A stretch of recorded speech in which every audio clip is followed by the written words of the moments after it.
Hi, my name is Dutch Hedrick, and I'm of Rube's Good Brain Coffee here in Kittrell, North Carolina. And I just wanted to talk a bit about a video that has been on the internet for a little less than a year. And I actually think it's quite good. It's about a coffee expert who is blindly tasting two different coffees at a time, and he's to determine which of the two is the more expensive coffee. Now, I suppose the point of this is to demonstrate how expensive coffees actually are worth the difference, okay? Now, I've got some thoughts on this video. I went into it a bit skeptically because I'm just skeptical by nature, actually. So I wasn't sure whether what I was going to see is something I agree with or not, and I was pleasantly surprised that it's a very good video, and I think it's very informative to essentially baptize people who are not experienced with specialty coffee and to get them into seeing what all the fuss is about. So, now they nicely broke it down into 5 different categories. Roast level, processing, freshness, varietals, and the last was sourcing, or source, which I didn't really know specifically what they meant by source, but I came to understand it by the time he was done tasting the coffee. Now, here are my thoughts on the video, because I have all these thoughts pop into my mind as I'm watching it, and I wish I could share them with everyone, because I feel that, as I've said before in other videos, that we could get a good conversation going about these things. Now, the first thing is, I don't believe you have to be an expert to taste these coffees and know which one is better, okay? As my old boss, Peter Giuliano from Counterculture, when I worked with him, I remember he would say things like, humans are by nature expert tasters. We've all evolved to be expert tasters. And obviously, if you tasted something that was poisonous, then you probably wouldn't want to continue eating it. So we know what tastes good, we know what tastes better, and you don't have to be an expert to really know these things. They're in you, okay? And that's one of the reasons why I named our coffee company Rube's Good Brain Coffee, because I believe it's kind of walking the line between embracing that side of us that does not have to be an expert to know what we're doing, and also the intellectual side, which even though we're not experts, we can embrace the complexity of the coffees. There's a lot to learn and there's a lot to enjoy if you're willing to go down that route. Now, if you just want to drink it as, you know, simple enjoyment and not have to think about it, that's fine too. Because you don't have to be an expert to know the difference between, for instance, a Big Mac or a quarter pounder and a sirloin steak, okay? I mean, I think that's pretty obvious, so. So that's the first thing. Second thing is, for most of these coffees, as he's looking at the two and tasting the two different ones he has to choose from, you can tell just by looking at the coffee, without even tasting it, one bean is better than the other. Okay, so now let's start with the roast level, okay? One was a lot darker than the other, and there's a pet peeve I actually have when it comes to coffee and coffee in photographs. And that pet peeve is a lot of roasters, or a lot of photographers, I'm sorry, they seem to look at really dark, shiny beans, and they love that. And so if you look through stock photos, for instance, you see more often than not really dark, shiny beans, and I guess that's what they're drawn to as photographers. But as a coffee roaster, I look at those beans and I think, oh my goodness, it's so dark that you probably can't taste what that coffee actually tasted like. Okay, now I've got nothing per se against dark roasts, and I actually enjoy dark roasts when they're done well. I will just say that one of the reasons why I enjoy coffee is because the beans themselves have so much variety and subtlety, and when you roast coffee so dark, you're not going to be able to taste any of the subtlety. And unfortunately, I mean, a lot of coffee roasters, that's kind of the point, because they'll get beans that are inferior, they're cheaper, not processed as well, and rather than leaving them somewhat light, they'll roast them dark to the point where all the defects are indiscernible. Now, there are dark roasted coffees out there, such as Starbucks, which I don't doubt that the beans they roast are actually of a high quality. But it's just, that's their style of roasting it, is to roast it that dark. They're able to probably get good beans at a low price because they have a lot more purchase power with the amount of money they have behind them. And but for whatever reason, because that's just the style, their style was essentially a reaction to an older style which was more into high yield and high volume. And I talk a lot about these things in my third wave coffee video, so if you want to check that out, please do.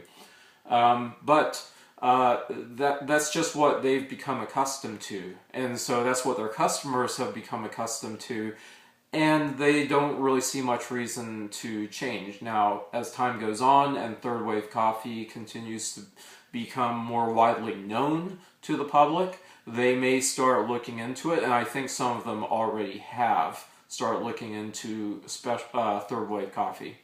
So anyway, another thing I'm going to say is just because it's a lower price, that doesn't necessarily mean it's a lower quality coffee. So I mean, what the price really indicates is how much they have of it, and you know, what the volume is, supply, and what the demand is for it. So I think you can get really good specialty coffee at low prices, and that doesn't necessarily mean it's bad. So I wouldn't stick to looking at the price to determine whether it's a good coffee or not.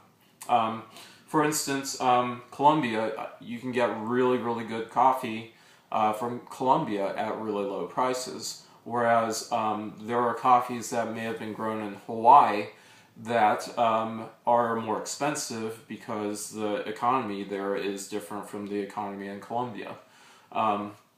Now, this reminds me of when I was starting to taste wines for the first time about, I don't know, I guess it's been about 25 years ago now. I would, not knowing anything about wines, I would look into publications such as Wine Spectator, and I would look at what they thought of these wines, and I would taste them, and I would see if I liked them or not, and agreed with them. And in general, I tended to like their recommendations, but I didn't have a lot of money because I was just not far away from washing dishes at my first coffee job. So I would look for the best scores at the lowest prices.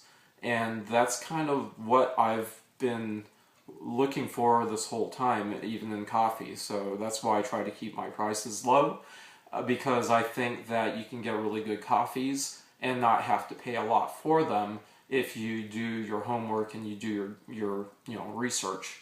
So I think the best example of this was there was a wine that was put out by Gallo, and there are over 10,000 cases of it, I remember. But Wine Spectator, which was doing blind tests of their wines, rated it at, I think, a 90 as their score. And so they were going for about $10 a bottle. You don't really need to spend, I don't know, $18, $20 a bottle to get a really good wine. Just kind of do your homework and don't worry about the price as much, really. Just, if you get to know a roaster and you know that they do good work and they have a good reputation, then I would be more willing to trust them. Okay, and that's what a lot of this has to do with. It's relationships. You having a good relationship with your roaster, which in turn has a good relationship with their whoever provides their green beans. All right. The second thing they talked about on this video, I don't want to get too far off subject, is processing. And this is where I come to, I tell a lot of people that 100% Arabica, which is what you see on bags a lot of times, I say that's not enough, okay? Specialty coffee, you need to do a lot more refining, and you have to be more selective. And who I'm talking about are those people who do the processing of the coffees.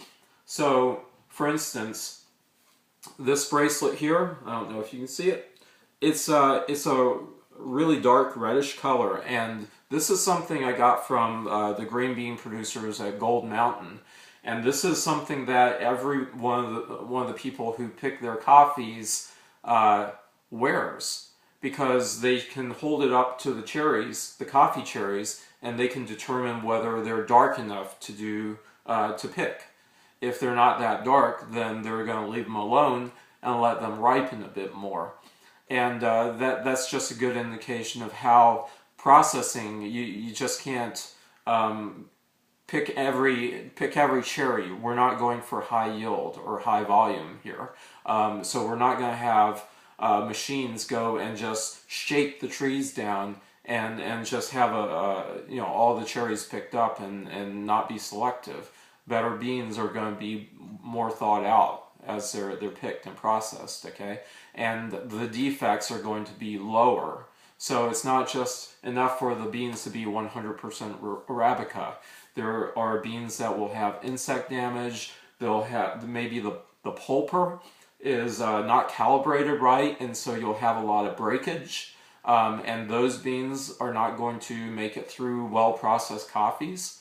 So there's a lot more to it than just the Arabica versus Robusta. We don't just want Arabica beans, we want the best Arabica beans. Freshness, this is something I've talked about before, I believe, and you can check that video. Anyway, we talked about fresh coffee, like whole bean versus ground coffee. Same applies to fresh coffee, freshly roasted coffee. If the coffee's been sitting in bags for a while, you're not going to get the same level of CO2 in those coffees that you would if the beans were freshly roasted, okay? And I'm talking about within a couple of weeks.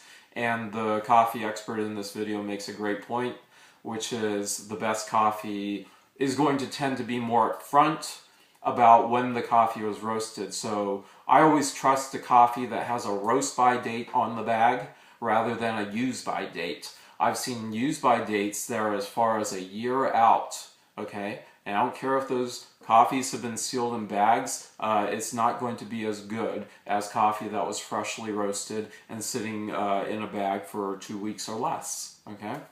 Trying to go through these really quickly. Varietals. There are different varieties of coffee that, because the region they're grown in, they're going to give you different qualities, okay? Now, African beans tend to be my favorite. I love Ethiopians. I love Ethiopia Harar, Yirgacheffe. Essentially, Ethiopia is the birthplace of coffee. So there's going to be a lot more genetic variety in an Ethiopian coffee than there would be just about anywhere else in the world. And that doesn't mean that these other coffees are bad. That just means that you're probably going to get a lot wilder experience from an Ethiopian coffee than many others. Now, that doesn't mean that all Ethiopians are the same. Some are higher quality than others, and it's just up to you to really understand which ones that you want and which ones that you don't like as much, okay? A lot of people like naturals. I don't think that all naturals are equally as good. I think when naturals are done really well, then they are some of my favorite coffees. on the whole, though, I really enjoy the clarity that a good washed coffee will give. Now, what's the difference between natural and washed? It's essentially the processing. The washed coffee essentially is where you use water to get the various parts of the coffee that, like the mucilage and that sort of thing, the fruit, and you soak it in water and it comes off easily. The natural coffee is going to be dried in the cherry itself, and there's upside and there's downside to that. The upside is a lot of the fruit is going to become part of the bean as it dries on those beans dry with the cherry on them. Okay. Downside is it's kind of a hazardous process for a lot of growers, because there's a lot more danger in the coffees maybe fermenting poorly and ruining the beans. And so I remember when I was coming up, it was a lot less. It was a lot more dangerous for a farmer to try to do that, because they could lose a whole crop really easily. I think they've been using raised beds a lot more, and so that's a lot more easy to control. And so I think the naturals that have been coming out have been a lot better and a lot more consistently better. However, I tend to like washed coffees, because when they're not done well, natural coffees can end up tasting a bit too woody for me. So it just depends on the coffee itself, and I take each of them as they come. Finally, source. Now, I wasn't really sure what they were referring to specifically, but after I watched the video, I realized what they meant was essentially micro lots versus macro lots, I suppose. And what the guy's point was you can get really good specific flavors from a micro lot, which you may not get when the coffee is just coming from a general region. And I agree with that.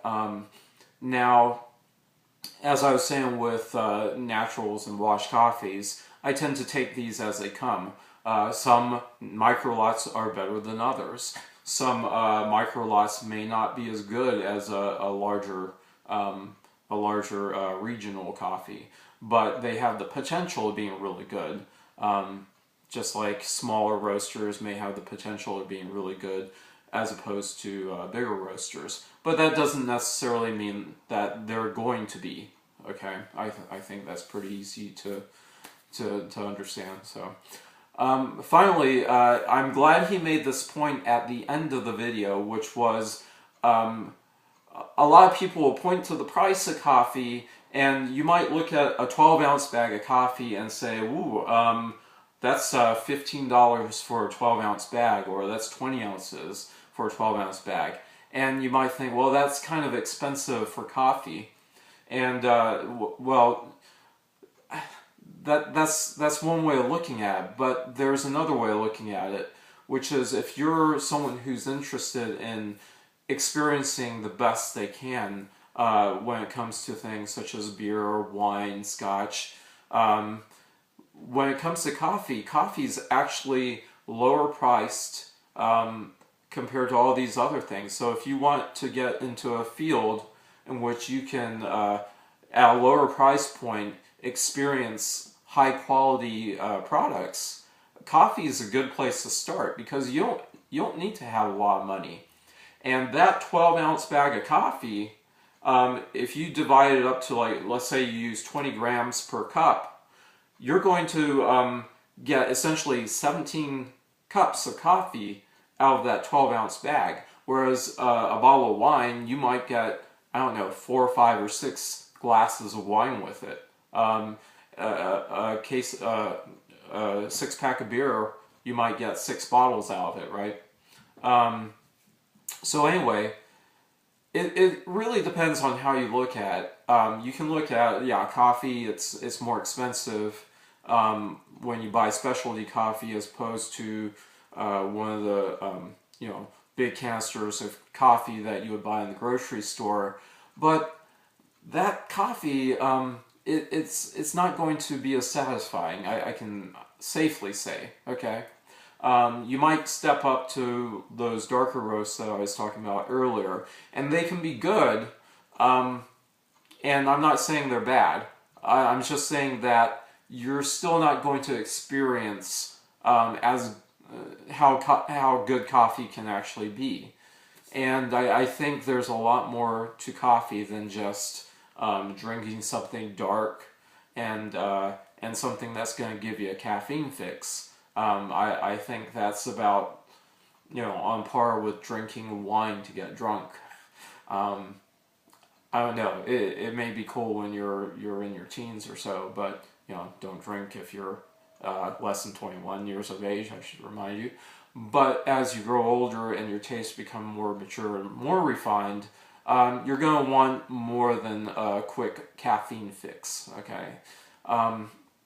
Anyway, that's all I had to say. I want to keep this not incredibly long. I want to keep it short, so I'm going to leave it here for now.